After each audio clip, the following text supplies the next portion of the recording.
Hi, it's Scott Wimpy here from First Aid Accident and Emergency, and I'm going to give you a bit of a rundown on your AMA Level 5 First Aid Kit for your workshops or your offices. It's very simple. You're about to receive a refill pack, and we've made it nice and easy for you, so I'm going to show you how to do it. All we need to do is get our first aid kit off the wall. We need to take it out.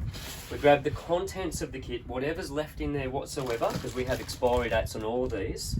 We take them out, okay, and completely remove all of the contents from your kit. Everything in there comes out, and quite simply, all we need to do is we need to put in the new refill pack, and that's fine. We don't take it out and separate it all, and pretty much what we can do with this is we can use everything that we need that's actually in this pack. We can get it everything that we need. So if I need to use band-aids, I've got my band-aids right here to use. I've got my skin preps and all my basic cleaning and everything in here. So all good with your refill pack with your AMA Level 5 First Aid.